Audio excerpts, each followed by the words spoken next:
Hey, you're here. Welcome. Thank you so much for joining me today. I'm Florida Plant Mama, and I'm coming to you from Zone 10A, Central Florida, where I garden out here in my backyard.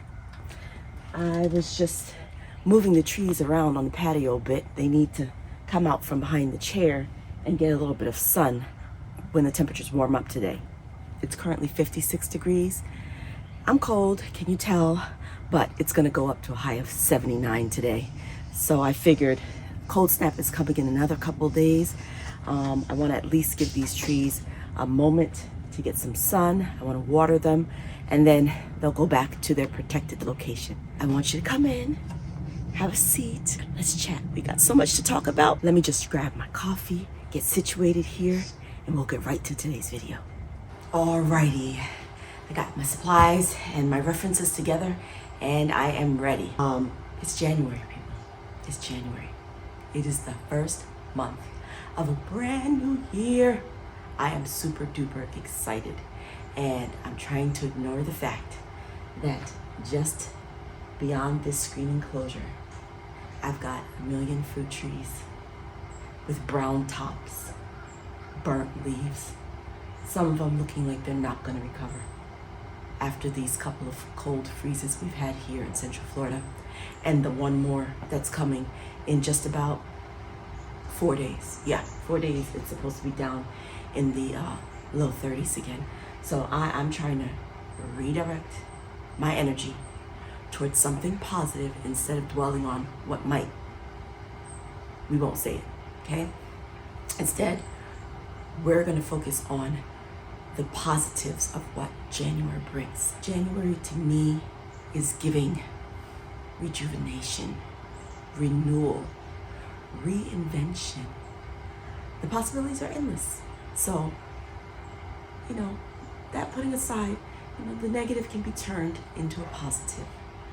And here in Florida, I'm not letting January go by and dwelling only on that. I'm gonna get started on the season. So, if you want to know how I'm planning my 2026 garden journey, you have come to the right place, because I am planning so I can ignore what's happening out there right now. It's a good idea to plan anyway, especially in Florida, because growing situation can be rough down here. It seems like maybe from others looking in from outside that Florida is beautiful, the weather is fantastic. Truth is, Mother Nature is definitely bipolar down here. These temperatures are like this during the cold season. I mean, yeah, in a couple days it's gonna be 80 degrees. I'm planning on going to the beach. 2 days after that, we're dropping down to the 30s. By noon, I'm gonna be peeling all these layers off because it's supposed to go up to a high of 79. This weather forecast is inconsistent, and it makes gardening a real challenge down here.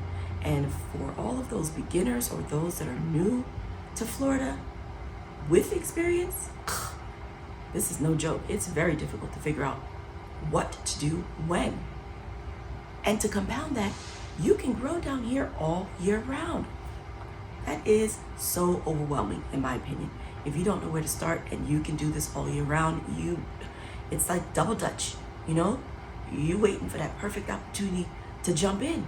There's not really a perfect opportunity to jump in here in Florida. You just gotta start now, okay? So let's show you how to do it. I like to keep a garden notebook, okay? This is very important. This has several years of information in it, and it contains my plan, okay? But before I start there, I also want to talk about my garden calendars. I have calendars dating back to 2022. Before that, I was putting the calendars in my my cell phone, but I decided I'd do much better jotting things down in the calendar. Hope you can see that. This is where I write down what I've done on any particular day in the garden, and then as things develop in the garden, I go back and I put little notes in here for myself that let me know how crops did, if any particular plan of action did well or not, if things germinated, and also the chores that I did in the garden for that month. This is what I actually did each time. So here that is. It's not the plan of what I'm doing, it's what actually got done. I have the 2025, 2026 one here as well. This is a cool journal because it has 2 years in it. Keep everything in one place a lot easier. As you can see, I've been a little busy for the month of January. Additionally, what I have, which serve as wonderful resources, are the Florida Seed Starting Guide. This is concentrating on Florida. If you are new to gardening, it's a good idea to figure out what zone you're growing in so that you can find out what does best in your area. Of course, it's going to vary from microclimate to microclimate, so it's not a rule that's fast in stone, but this gives you a general idea of what you can grow when and how to do it. I'm super a little OCD, and I really enjoy the planning process, so I had to go and be a little bit more technical, okay? So this right here, this is my seed starting and harvest guide. This guide is also specific to my yard, okay? This is only what I'm growing this year. I've included when to start the seeds indoors, when to direct sow, and when to transplant, and finally, when I should be expecting to harvest. So this is a nice at a glance reference for me that helps me. I also have a seed catalog, okay? You don't have to get this seed catalog, and you can look at the seed information catalog online. I just like at least one physical copy of paper in my hand. Feels like control, okay? It's just, I need the tactile experience in all of this, and having this seed catalog does help, and it was for free, okay? I didn't buy this. I won't buy a seed catalog. But anyway, this seed catalog is, it contains seeds that are grown in southern climates, so these seeds are supposed to be acclimated more to the southern area. I really like this company. Sometimes the seeds can be on the expensive side, but inflation is real. It seems like all the seeds are going up in price. The catalogs have good information on the seeds, so even if you don't get the seeds from here, it gives you a little bit more than what's on the back of a normal seed pack if you need additional info. So good reference, very good reference. Then we get to pièce de la résistance, my garden plan for the year 2026. You don't have to do this. You don't have to do this, okay? This is just me being a little OCD and loving to plan.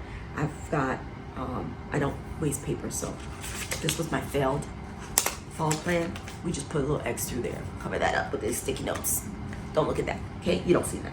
So I jotted down what veggies I'm planning on growing this year, what herbs, the flowers, and the annual fruits that I am growing for this year. Okay, so I jotted all those down because, again, I want something that I can at a glance look at, and then I can every month kind of peruse this chart and see what I'm doing next. Okay, I want to stay on top of this year. It's all about staying on top of this. It's military this year. And on this side, I have, which I'm going to do every month as well, a January to-do list. Right there. All the things that I need to stay on top of, and every month I'll do that so that I stay on top of it. Okay, it's very easy to forget what needs to be done, to get distracted in the garden. And then I've drawn a diagram picture of all of the available growing spaces in my yard, and I've jotted down everything that I want to plant in each particular space. This is not up to scale. Don't worry about that. I just need some kind of visual reference that lets me know what spaces I have and what's going where, so that I can start thinking about how many of these plants I need to get started and where they're gonna go once I get them started. And also what's going to be directly sown in the beds, because I do a lot of direct sow. It just cuts down on effort and energy, provided you direct sow at the right time. Again, it's handy dandy chart. Get yourself one. You don't have to do it exactly this way, but I do suggest that you at least plan a little bit. Because if you don't plan, I promise you, you are setting yourself up for disappointment. I tried it. I tried just going out there and willy-nilly planting things, and don't do that, people. Please don't set yourself up for disappointment. So that's my plan for 2026. This is how I'm going to combat Miss Bipolar Mother Nature and stay organized for the season. I hope that that's helpful to you all right? Now, let's get to starting some seeds, because it says here for the month of January, I can direct sow my beets, I can direct sow carrots, bunching onions, sugar snap peas, daikon radish, turnips, and spinach, which I'm going to do. Additionally, I can start indoors some more cabbage. I want to do some Napa cabbage. I can start indoors eggplant, kale, kohlrabi, bulbing onions, peppers, tomatoes, Chinese broccoli. So from my list of crops that I'm growing, I know exactly what I can do for this month, even though it's only like another week and a half left of January, but we're still gonna get these things started. And then it doesn't look like anything is ready for transplant out, so I didn't miss the ball on transplanting out. But look, I can see what's gonna be ready to be transplanted out. So of the cabbage that I sow, it's gonna be ready to be transplanted out in March. Same here, of the kale that I grow, it's gonna be ready to be transplanted out in March as well. So handy dandy. Oh, and the other thing that I have, let me run and go get it. I completely forgot about it. Got it. This is going to be invaluable. This is my succession planting worksheet. This I got from San Diego Seed Company. I love this thing because I'm really concentrating on succession sowing this year. I'm not very good at it. I want to get better. That is my goal this year.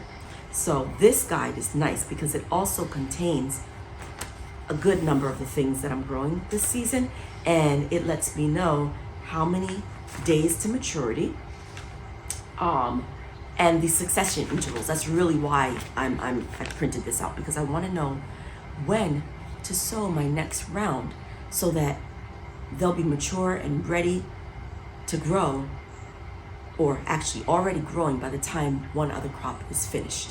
I don't want to start my succession too early or too late and miss that nice switch out process. You know, we want to pull one out, pop one in, pull one out, pop one in. That's what I'm trying to do this season, and I'm really excited. I think I can do it with my resources. I think I can do it, okay? And sharing it with you, that's my accountability right there. All right, seed planting done. This is a whole year, 2026, okay? Now, let's move on to starting some seeds. We have moved to the seed starting portion of this video. If you're not ready, you don't have all your stuff together, go ahead and get it. Oh, wait. Oh, what do you need? Okay, well, I am using a premium coconut coir brick. I'm using perlite, a vermiculite. Germinating seeds don't need this, but I am going to add some organic fertilizer because it won't burn my seedlings, and as they grow it will feed them, so that I have a little bit more time before I need to fertilize the seedlings that I'm doing in pots, because we all know I'm trying to reduce the amount of work that I need to do. So did you get your stuff? You got it all? Okay, let's get started. Do I always make my own seed starting mix? Absolutely not. I'm doing it this time because I want to be a little bit more cost effective, and I want to be a little bit more environmental.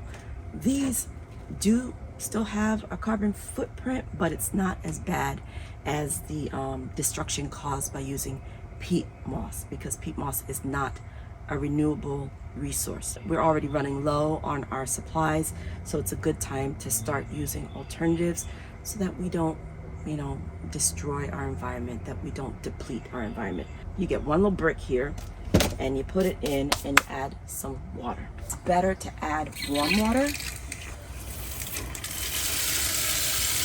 but it will absorb and expand even with cold water. I'm going to be using 7 parts of this coconut coir 1 part of the perlite and 1 part of vermiculite. Before that, I did sow a few seeds using this organic indoor potting mix.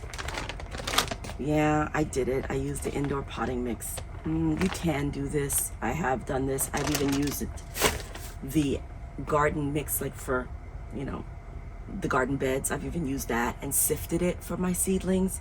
But it does cause a problem with gnats and other insects and fungus inside the house, and I am starting these seeds inside. It's just not the best environment for your new little germinated seeds. And then when you add the cost, the bagged seed starting mix is expensive. You don't have to make your own. If you're new, or you don't, you just don't have the time or the energy, it's perfectly fine to go get the seed starting mix bagged, already pre-prepared. Grr. It's been a few minutes and it's slowly expanding, but boy, is it taking its time. Just so you know, this brick right here, I don't know. I may have gotten a dud. We'll see. But typically the brick expands to about 3 times the amount. And this is not yet 3 times the amount. There still are some dry pieces in here. So I'm going to give it a little bit more time to absorb so that we can make this seed starting mix. But in the meantime, we're going to go ahead and head out to the garden and we're going to direct sow some seeds. After consulting with my growing space diagram, the one that I showed you earlier, the one that I drew out, it is time to plant in some seeds directly. And I am starting with Vigo bed number 3 in my chart. And this is wooden bed number 1. Peppers are going to go in this space. There will be interplanting with the peppers. As you can see, the dill that I directly sowed a couple weeks ago is popping up. We have something popping up in this row. Okay, so I must confess, the last time I direct sowed, I did not label anything because I said, I'm going to remember what these seedlings look like. And for the most part, I do, but I don't remember what I put here. Something is there because I've got the small little eggshells that I crumbled up in here to help deter some of the slugs and to eventually break down and add calcium to this bed. There are some beets that I directly sowed there. We have some kind of brassica. It's probably cabbage because I did sow some more cabbage. The onions are there along with the beat up tulsi. I have some red cabbage that has survived the cold thus far. You can see that my eggshells are not deterring the pests. Again, who said that there are fewer pests during cold season? Apparently, whatever pests are in my yard did not get the memo. Anywho, moving on. I've got some Chinese broccoli popping up in here. There are supposed to be snapdragons here. Yeah, 1, 2. Yeah, they're coming up. I've got a little bit of space open right in here for some additional plantings. And I'm not directly sowing in any bed or seed starting everything all at once. I'm going to do it little by little so that I don't get overwhelmed with the harvest coming in all at once. You guys were with me when I directly sowed these seeds. We have cabbage, onions, Chinese broccoli. We have lettuce, a little bit more Chinese broccoli.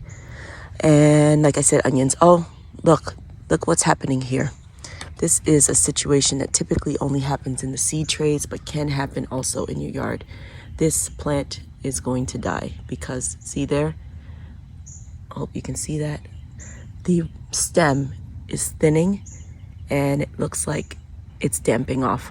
We still have open space in these 4 quadrants. Oh, and I didn't mention, I've got some carrots that I sowed that are starting to germinate. Let's get started. This I'm gonna direct sow, but I'm also gonna start in a seed tray. Spinach, bok choy, baby choy, Chinese broccoli or yod fa, 7 top turnips, butter crunch lettuce, chamomile, perfect time because it says it does need cold stratification and it's going to get cold in 4 days. Very cold. Calendula, more lettuce, more beets because I want all the beets and I have not yet been successful at growing beets. I pray that this year is my year. More beets and carrots. That's what I'm going to directly sow this morning. I'm not going to make you watch me do all of the sowing today, but I am going to demonstrate just a couple of plantings here. I already made my labels. Yes, yes, yes. Aren't you proud of me? I'm using popsicle sticks this season. Again, I'm trying to reduce the carbon footprint a little bit, and these are biodegradable. I've got 1,000 plastic tags that I can't get the ink off of that break and burn in the sun. If I'm gonna have to replace them every season, then I may as well use these. They'll just kind of disintegrate over time.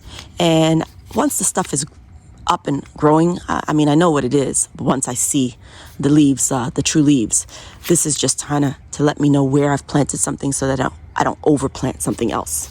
I probably should move this to make space for me to do this, but I'm too lazy. I'm not moving this. I can work around it. Famous last words, right? So I'm just gonna make myself a little divot. It's gonna be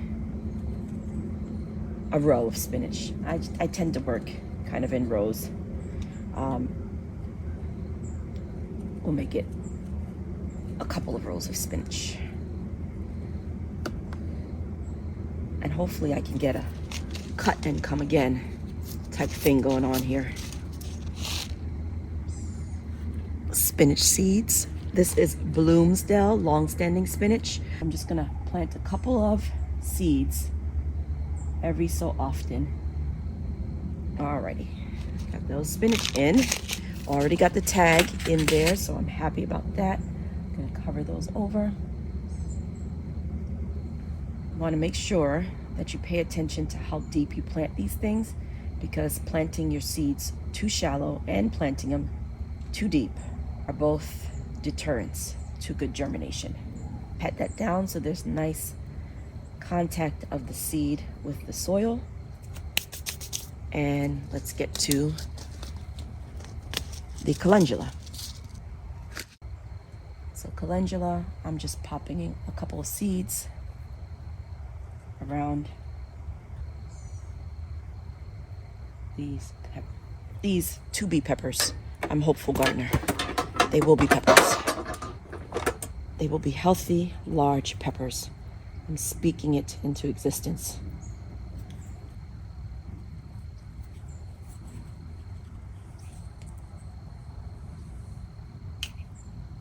I'm sure you get the point, so I'm not gonna bore you with every single detail. I'm gonna go ahead and direct sow all of these seeds that I've shown you, and then we'll get back to making our seed starting soil. Alrighty, back to the seed starting. So this is the brick expanded. It's proof that not all cocoa coir bricks are created equally. I showed you which one I got. Would I recommend this one in the future? Probably not, because this didn't expand as much as I would have liked it to. There's about 7 of these in here. So I'm gonna use these to measure my parts. So 7 cocoa coir. Doesn't have to be exact measurements. 1 part perlite. Now, I would recommend wearing a mask when putting in your perlite because it does dust up pretty well and you don't want this all in your lung.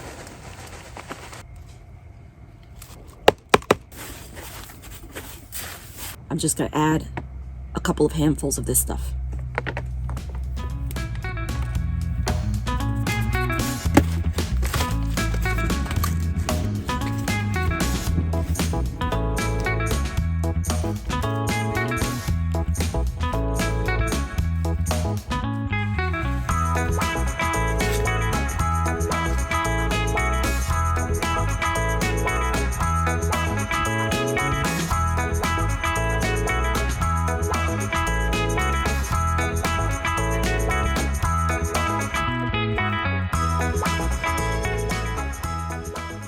It's all sewn.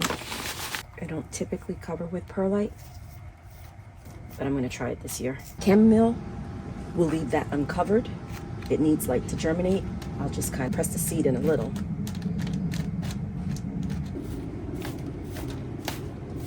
Now that this round of seed starting is complete, let me take you inside and show you where these babies will be living until they're ready to be transplanted.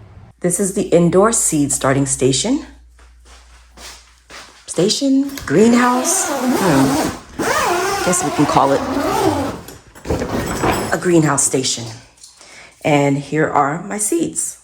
And inside here, we have all of the seeds that I've started thus far. If you have been to this channel before, you know that when starting seeds, I used to start all of my seeds in Ziploc bags. And then once they germinated, I would then up pot into bigger cells and then allow them to continue growing. I'm trying it a little bit differently this time. We'll see how it goes. If I wanted to, I could probably start these seeds outdoors and just bring them in every night when the temperatures drop. I just want to avoid doing the back and forth. Unfortunately, it also means that I'm going to have to likely up pot and then harden off these seedlings. I have been out here all day today, and let me tell you, it has been an absolutely glorious, glorious day. I can hardly believe that in 4 days' time, it's going to be freezing out here, at least at nighttime. Trees are all sunbathing, enjoying their time. I staved off the temptation. I did not cut anything back. I just cleaned her up and did everything else besides cut back things. I hope that you've enjoyed watching this vlog as much as I've enjoyed filming it. As always, thank you so much for joining me. I hope you come again. Have a blessed and beautiful day.